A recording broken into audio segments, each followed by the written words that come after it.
Welcome to Shri Rajiv Gandhi IAS academy. Friends, இந்த வீடியோவில் பிப்ரவரி 21 current affairs எல்லாமே பார்க்க போகிறோம். சரி, வாங்க பார்க்கலாம்.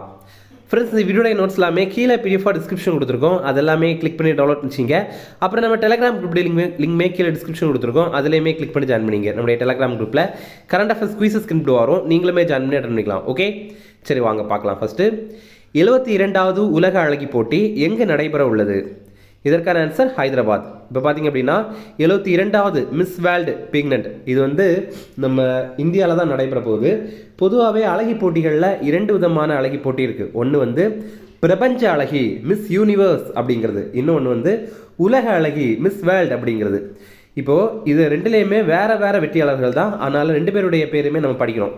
இப்போ பார்த்தீங்க அப்படின்னா 72வது மிஸ் வேர்ல்டு போட்டி, அதாவது உலக அழகி போட்டி அப்படிங்கிறது நம்ம இந்தியாவில் நடைபெற போகுது. தெலங்கானாவுடைய தலைநகரான ஹைதராபாத்தில் தான் நடைபெற போகுது. இது இந்த ஆண்டு மார்ச் 7ஆம் தேதியிலிருந்து 31ஆம் தேதி வரைக்கும் நடைபெற போகுது.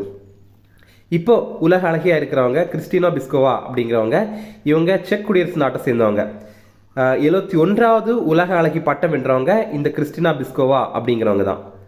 இப்போது இந்தியாவில் இந்த ஆண்டு நடைபெற போகுதுல்ல, அதனால இந்த உலக அழகி போட்டி இந்தியாவில் நடைபெறுறது இது 3வது முறை. முதல் முறையாக பார்த்தீங்கன்னா 46வது உலக அழகி போட்டி 1996ஆவது ஆண்டு பெங்களூரில் நடைபெற்றது. அடுத்தது 71வது உலக அழகி போட்டி அது வந்து மும்பையில் நடைபெற்றது. போன ஆண்டு தான் நடைபெற்றது. ஆனால் இதனால் 2023 அப்படின்னு கொடுத்துருக்கோம்னா 2023ஆவது ஆண்டே நடக்க வேண்டியது, ஆனால் போன ஆண்டு தான் நடைபெற்றது. ஓகேவா? அடுத்தது இந்தியாவின் முதல் திருநங்கைகள் மாநாடு எங்கு நடைபெற்றது? இதற்கான ஆன்சர் அஜ்மார். இப்போ பார்த்தீங்க அப்படின்னா இந்தியாவுடைய முதல் திருநங்கைகள் மாநாடு ராஜஸ்தானுடைய அஜ்மர் அப்படிங்கிற நகரில் தான் நடைபெற்றது. இது 10 நாட்கள் மாநாடு. இதில் 2000 திருநங்கைகள் வந்து பங்கேற்றாங்க. அடுத்தது இந்தியாவின் முதல் திறந்தவெளி கலைச்சுவர் அருங்காட்சியகம் எங்கு திறக்கப்பட்டது? இதற்கான ஆன்சர் புதுடெல்லி. அதாவது ஒரு சுவர், ரொம்ப பெரிய ஒரு சுவர். இதில் பார்த்தீங்கன்னா நிறைய படங்கள் வரைந்திருக்காங்க.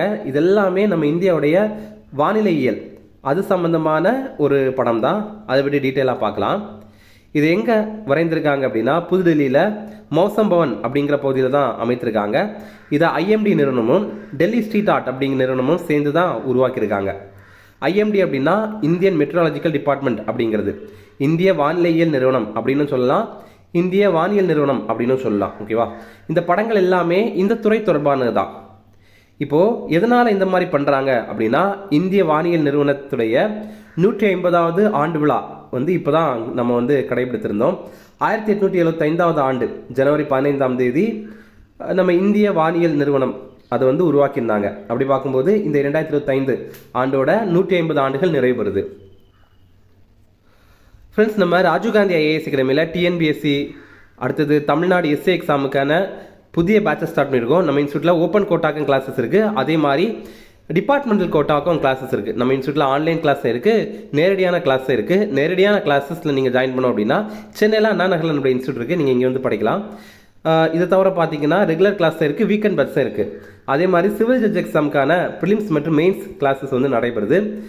இதுவும் பார்த்தீங்கன்னா ஆன்லைன் கிளாஸும் இருக்குது, ஆஃப்லைன் கிளாஸும் இருக்குது. எது உங்களுக்கு கம்ஃபர்டபுளோ நீங்கள் ஜாயின் பண்ணிக்கலாம். இது சம்மந்தமாக உங்களுக்கு ஏதாவது தகவல் தரணும் அப்படின்னா ஸ்க்ரீனில் தெரியுற இந்த நம்பருக்கு கால் பண்ணி பேசிக்கலாம். அடுத்தது தமிழ்நாடு லோக் ஆயுக்தா அமைப்பிற்கு தலைவராக நியமனம் செய்யப்பட்டவர் யார்? இதற்கான ஆன்சர் ராஜமாணிக்கம். ரொம்ப முக்கியமான ஒரு கொஸ்டின் இது. தமிழ்நாடு லோக் ஆயுக்தா அப்படிங்கிற அமைப்பு இது 2018ஆவது ஆண்டு உருவாக்கப்பட்ட ஒரு அமைப்பு. இப்போது தமிழக அரசு பணியாளர்களுடைய ஊழல் வழக்குகளை விசாரிக்கிற அமைப்பு தான் இது. நம்ம தமிழ்நாட்டை சேர்ந்த எம்எல்ஏ அப்புறம் தமிழக அமைச்சர்கள் ஏன் முதல்வரே ஏதாவது தப்பு பண்ணாலும் இந்த அமைப்பிற்கு விசாரணை பண்ணுற ஒரு அதிகாரம் இருக்குது. இப்போ இதோடைய தலைவராக தான் திரு ராஜமாணிக்கம் அப்படிங்கிறவரை நியமனம் பண்ணியிருக்காங்க. இவர் ஓய்வு பெற்ற சென்னை உயர்நீதிமன்ற நீதிபதி. இதில் நீதித்துறை உறுப்பினர்கள் அப்படின்னு சிலர் இருப்பாங்க, அதே மாதிரி நீதித்துறை சாராத உறுப்பினர்கள் அப்படின்னு சிலர் இருப்பாங்க. இப்போ நீதித்துறை சாராத உறுப்பினராக 2 பேரை அப்பாயின்ட் பண்ணியிருக்காங்க. ஒருத்தர் ராமராஜ் அப்படிங்கிறவர், இன்னொருத்தர் ஆறுமுக மோகன் அலங்காமணி அப்படிங்கிறவர். இப்போது நமக்கு மாநிலத்தில் எப்படி லோக் ஆயுக்தா அப்படிங்கிற அமைப்பு இருக்குது, அதே மாதிரி லோக்பால் அப்படிங்கிற அமைப்பு மத்திய அரசு சார்பில் இருக்குது. இப்போ மத்திய அமைச்சர்கள் அப்புறம் எம்பிக்கள் ஏன் பிரதமரே கூட ஏதாவது தவறு பண்ணார் அப்படின்னா அவரை விசாரிக்கிற ஒரு அதிகாரம் இந்த லோக்பால் அப்படிங்கிற அமைப்பிற்கு இருக்குது. ஓகேவா? அப்போ லோக்பால் அப்படிங்கிறது மத்திய அரசு, அதுவே லோக் ஆயுக்தா அப்படிங்கிறது மாநில அரசு. ஓகேவா?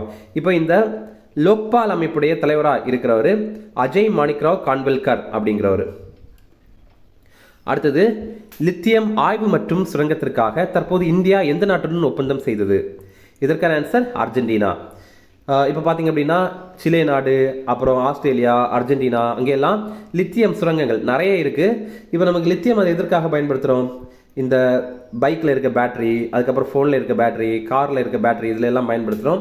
அதுவும் எலக்ட்ரானிக் வெஹிக்கிள்ஸில் எல்லாம் இப்போ அதிகமாக அதை யூஸ் பண்ணிகிட்ருக்கோம். அப்போது இப்போ பார்த்தீங்கன்னா நம்ம அர்ஜென்டினா நாட்டு கூட ஒரு ஒப்பந்தம் போட்டிருக்கோம். அந்த நாட்டில் இருக்கிற லித்தியம் சுரங்கத்தை ஆய்வு பண்ணி அங்கேருந்து சுரங்கத்திலிருந்து லித்தியம் எடுக்கிறதுக்கான ஒரு ஒப்பந்தம் தான் இந்த ஒரு ஒப்பந்தம். இதற்காக இந்தியாவுடைய எம்இசிஎல் நிறுவனத்தை கூட அர்ஜென்டினா நிறுவனம் வந்து ஒப்பந்தம் போட்டிருக்காங்க. எம்இசிஎல் அப்படின்னா mineral exploration and consultancy limited அப்படிங்கிறது. லித்தியம் அதிகம் இருக்கிற நாடு சிலே நாடு தான். இப்போது மத்திய நிலக்கரி மற்றும் சுரங்கத்துறை அமைச்சர் கிஷன் ரெட்டி அப்படிங்கிறவர்.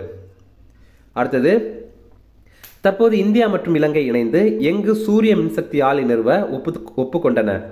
இதற்கான ஆன்சர் திருகோணமலை. இப்போது இலங்கையுடைய திருகோணமலையில் இந்தியாவும் இலங்கையும் சேர்ந்து ஒரு சோலார் பவர் பிளான்ட் வந்து நிறுவ போகிறாங்க.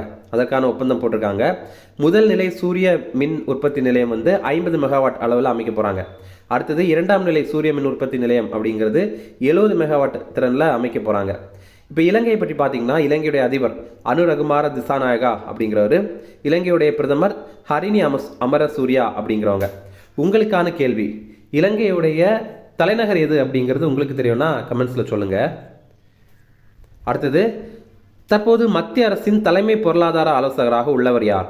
இதற்கான ஆன்சர் அனந்த நாகேஸ்வரன். இப்போ பார்த்தீங்கன்னா மத்திய அரசிற்கு பொருளாதாரம் தொடர்பான ஆலோசனைகளை வழங்குற ஒருத்தர் தான் இவர். ஓகேவா? இவர் தான் அனந்த நாகேஸ்வரன் அப்படிங்கிறவர். இப்போ இவருடைய பதவி காலம் 2 ஆண்டுகளுக்கு நீட்டிப்பு பண்ணியிருக்காங்க. அதாவது 2027 ஆண்டு மார்ச் 31 வரைக்கும் நீட்டிப்பு பண்ணியிருக்காங்க. இவரை 2022 ஆண்டு ஜனவரி 28 அப்பாயிண்ட் பண்ணாங்க. அப்போ இவருடைய பதவி காலம் 3 ஆண்டுகளாக நிர்ணயம் பண்ணியிருந்தாங்க. அப்படி பார்க்கும்போது அது இந்த ஆண்டோட நிறைவு பெறதா இருந்தது. ஆனால் இப்போ அதை வந்து நீட்டிப்பு பண்ணியிருக்காங்க. 2027 ஆண்டு வரைக்கும் நீட்டிப்பு பண்ணியிருக்காங்க. இப்போது இந்த தலைமை பொருளாதார ஆலோசகர் இவருடைய முக்கியமான ஒரு பணி என்னன்னா, பொருளாதார ஆய்வறிக்கை இருக்குல்ல, அதை தயாரிக்கிறதுக்கு தலைமை தாங்கிறவர் இவர் தான். ஓகேவா? நம்ம வந்து எக்கனாமிக் சர்வே அப்படிங்கிறது பார்ப்போம். ஒவ்வொரு ஆண்டும் பட்ஜெட்டை தாக்கல் பண்ணுறதுக்கு முன்னாடி நம்முடைய நிர்மலா சீதாராமன் அவர்கள் வந்து இதை தாக்கல் பண்ணுவாங்க. ஆனால் இதை தயாரித்து வழங்குறது யார் அப்படின்னா இவருடைய தலைமையிலான ஒரு குழு தான். இப்போது அதில் என்ன சொல்லியிருந்தாங்க அப்படின்னா 2024-25 நிதியாண்டில் இந்தியாவுடைய பொருளாதார வளர்ச்சி 6.4% இருக்கும் அப்படின்ற மாதிரி கணித்திருந்தாங்க. அதுவே 2025-26 நிதியாண்டில் இந்தியாவுடைய பொருளாதார வளர்ச்சி 6.3%லிருந்து 6.8% இருக்கும் அப்படின்னு கணித்திருந்தாங்க. ஓகே, இப்போ உங்களுக்கான இன்னொரு கேள்வி, ஒரு நிதியாண்டு அப்படிங்கிறது எப்போலேருந்து எப்போ வரைக்கும் அப்படிங்கிறது சொல்லுங்கள். இப்போ 2025-26 நிதியாண்டு அப்படிங்கிறது என்னைக்கு ஆரம்பித்து என்னைக்கு முடியும் அப்படிங்கிறது தெரியும்னா கமெண்ட்ஸில் சொல்லுங்கள். அடுத்தது, 23வது தேசிய பாரா தடகள சாம்பியன்ஷிப் போட்டியில் பதக்கப்பட்டியலில் முதலிடம் பிடித்த அணி எது? இதற்கான ஆன்சர் ஹரியானா. இப்போ பார்த்தீங்க அப்படின்னா பாரா தடகள சாம்பியன்ஷிப் போட்டி நடைபெற்றது. பாரா தடகளம் அப்படின்னா மாற்றுத்திறனாளிகளுக்கான தடகளம் போட்டி அப்படிங்கிறது தான் அர்த்தம். ஓகேவா? இதில் பார்த்தீங்கன்னா முதலிடம் பிடித்தது ஹரியானா, தமிழ்நாடு 2ஆம் இடம் பிடித்திருந்தோம். இந்த போட்டி சென்னையில் ஜவஹர்லால் நேரு விளையாட்டரங்கத்தில் தான் நடைபெற்றது. அடுத்தது சில ஷார்ட் நியூஸ் ரெஃபரன்ஸ், அதையுமே பார்க்கலாம். இப்போ கடலோர காவல் படைக்காக 149 அதிநவீன மென்பொருள் ரேடியோக்களை வாங்குறதுக்காக ஒப்பந்தம் பண்ணியிருக்காங்க. ரூபாய் 1220.12 கோடி மதிப்பில் ஒப்பந்தத்தை போட்டிருக்காங்க. நம்ம பெல் நிறுவனத்து கூட தான் ஒப்பந்தம் போட்டிருக்காங்க. பெல் அப்படின்னா பாரத் எலக்ட்ரானிக்ஸ் லிமிடெட் அப்படிங்கிறது. இது பெங்களூரில் இருக்குது, பாரத் மின்னணு நிறுவனம் அப்படிங்கிறது. அடுத்தது முக்கியமான தினங்கள் பார்க்கலாம். தேசிய பழங்குடியினர் ஆணைய உருவாக்க தினம், இது பிப்ரவரி 19 நம்ம தேசிய பழங்குடியினர் ஆணையம் அப்படிங்கிறது 2004 ஆண்டு பிப்ரவரி 19 உருவாக்கியிருந்தாங்க. இந்த அமைப்புடைய தலைவராக இப்போ இருக்கிறவர் அந்தர் சிங் ஆர்யா அப்படிங்கிறவர். மத்திய பழங்குடியினர் விவகாரத்துறை அமைச்சர் ஜூவல் ஓரம் அப்படிங்கிறவர். அடுத்தது ரொம்ப முக்கியமான ஒரு தினம், சர்வதேச தாய்மொழி தினம். இது பிப்ரவரி 21 இன்டர்நேஷனல் மதர் லாங்குவேஜ் டே. இந்த ஆண்டுக்கான கருப்பொருள் மொழிகள் முக்கியம், சர்வதேச தாய்மொழி தினத்தின் வெள்ளி விழா கொண்டாட்டம் அப்படிங்கிறது. ஓகேவா? இது பாருங்கள், இதில் வந்து இந்த கருப்பொருள் கூட படித்து வச்சிங்க. ஏன்னா இப்போல்லாம் எக்ஸாமில் கருப்பொருள் கூட கேட்குறாங்க. அதில் வந்து ட்விஸ்ட் பண்ணி கேட்குறாங்க. இப்போ பாருங்களேன் எப்படி கேட்பாங்க அப்படின்னா, தாய்மொழி தினத்தின் வெள்ளி விழா கொண்டாட்டம் அப்படின்னு சொல்கிறது போல வைர விழா கொண்டாட்டம் அப்படின்ற மாதிரி கொடுத்துடலாம். அப்போ நம்ம வந்து அதை தெளிவாக பார்த்துக்கணும். ஓகே, இப்போ பாருங்கள், யுனெஸ்கோ அமைப்பு 1999 ஆண்டு தான் இந்த தினத்தை அறிவித்திருந்தாங்க. அப்படி பார்க்கும்போது இந்த ஆண்டு 25 ஆண்டுகள் முடிவடைந்திருக்குல்ல. அப்போ 25 ஆண்டுகள் நிறைவேற்று பெற்றது அப்படின்னா நம்ம அதை வெள்ளி விழா அப்படின்னு தானே சொல்லுவோம். அதான் இந்த ரிவிஷன் பார்க்கலாம். 72வது உலக அழகி போட்டி எங்கு நடைபெற உள்ளது? இதற்கான ஆன்சர் ஹைதராபாத். அடுத்தது, இந்தியாவின் முதல் திருநங்கைகள் மாநாடு எங்கு நடைபெற்றது? இதற்கான ஆன்சர் அஜ்மர். அடுத்தது, இந்தியாவின் முதல் திறந்தவெளி கலைச்சுவர் அருங்காட்சியகம் எங்கு திறக்கப்பட்டது? இதற்கான ஆன்சர் புதுடெல்லி. அடுத்தது, தமிழ்நாடு லோக் ஆயுக்தா அமைப்பிற்கு தலைவராக நியமனம் செய்யப்பட்டவர் யார்? இதற்கான ஆன்சர் ராஜமாணிக்கம். அடுத்தது, லித்தியம் ஆய்வு மற்றும் சுரங்கத்திற்காக தற்போது இந்தியா எந்த நாட்டுடன் ஒப்பந்தம் செய்தது? இதற்கான ஆன்சர் அர்ஜென்டினா. அடுத்தது, தற்போது இந்தியா மற்றும் இலங்கை இணைந்து எங்கு சூரிய மின்சக்தி ஆலை நிறுவ ஒப்புக்கொண்டன? இதற்கான ஆன்சர் திருகோணமலை. அடுத்தது, தற்போது மத்திய அரசின் தலைமை பொருளாதார ஆலோசகராக உள்ளவர் யார்? இதற்கான ஆன்சர் அனந்த நாகேஸ்வரன். அடுத்தது, 23வது தேசிய பாரா தடகள சாம்பியன்ஷிப் போட்டியில் பதக்கப்பட்டியலில் முதலிடம் பிடித்த அணி எது? இதற்கான ஆன்சர் ஹரியானா. அவ்வளோதான் ஃப்ரெண்ட்ஸ். இந்த வீடியோ பிடிச்சா கண்டிப்பாக லைக் பண்ணுங்கள்.